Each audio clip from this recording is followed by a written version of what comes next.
కాకినాడ భోగి గణపతి పీఠంలో సంకష్టహార చతుర్థిని పురస్కరించుకుని పీఠంలో 26 మంది చతుర్థి ఉపాసకులు పాల్గొని నగర సంకీర్తన నిర్వహించి ప్రత్యేక పూజలు చేసినట్లు పీఠం ఉపాసకులు దూసర్లపూడి రమణరాజు తెలిపారు. బాలచంద్ర సంకష్టహార చతుర్థి సందర్భంగా స్వయంభూ కాకినాడ భోగి గణపతి పీఠంలో 26 మంది చతుర్థి ఉపవాసకులు నగర సంకీర్తన నిర్వహించి మంగళాంబికకు పసుపు కుంకుమలు సమర్పించి అల్పాహార నైవేద్యాలు అందించి సహస్రనామ పారాయణతో చతుర్థి పూజలు చేశారు. పీఠం వ్యవస్థాపక ఉపాసకులు దూసర్లపూడి రమణరాజు లక్ష్మీ దంపతులు నిత్య గణపతి హోమాన్ని గణేష పురాణాహిత వేద శాస్త్రోక్తంగా నిర్వహించి గోక్షీర అభిషేక తీర్థం అందించారు. పలువురు ఆరాధికులు స్వయంభూకి కుడుములు, ఉండ్రాళ్లు, టెంకాయలు, అరటిపళ్లు, పరమాన్నం, బెల్లం, చెరుకుగడ్లు, పట్టు వస్త్రాలు సమర్పించారు.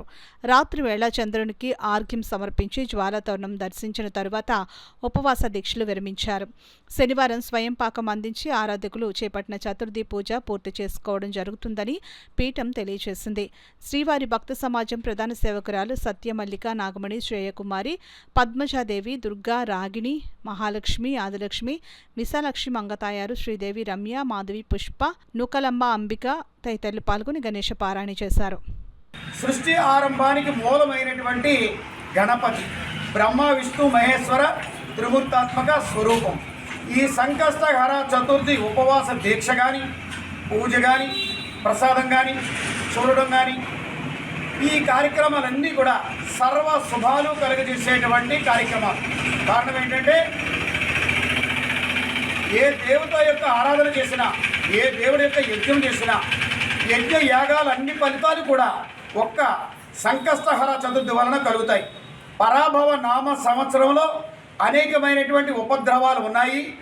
వీటిని అధిగమించి ఉపశమనం కలగాలి అంటే సంకష్టహర చతుర్థి ఉపవాసాలు చేసుకోవడం వలననే అందరికీ కూడా శ్రీకరమైనటువంటి శుభకరమైనటువంటి ఫలితాలని ఈ యొక్క పరాభవ నామ సంవత్సరంలో అందరూ కూడా అందుకోగలిగేటువంటి అవకాశం ఉంటుంది. ఈ రోజున ఈ సంకష్టహర చతుర్థి సందర్భంగా 96వ రోజు నిత్య గణపతి హోమం పూర్తయింది. 108 రోజుల పాటు ఉగాది రోజు వరకు కూడా ఈ కార్యక్రమాలు జరుగుతాయి. ఉగాది రోజున ప్రత్యేకించి ఉదయం 6 గంటల నుంచి 12 గంటల వరకు కూడా అష్టలక్ష్ములకు ధైర్యలక్ష్మి, ధనలక్ష్మి, సంతానలక్ష్మి, సౌభాగ్యలక్ష్మి, ఈ విధంగా అష్టలక్ష్మి మాతలకు ఈ యొక్క పూర్ణాహుతులు 8 పూర్ణాహుతులతోటి ఈ కార్యక్రమం పూర్తవుతుంది. ఈ యొక్క అష్టోత్తర శత గణపతి యాగం ఉగాదితో పూర్తవుతుంది. అందరూ కూడా ఆహ్వానితులే యజ్ఞ తిలకాన్ని ధారణ చేసుకుని సర్వశుభాలు పొందవలసిందిగా భోగి గణపతి పీఠం కోరుకుంటోంది.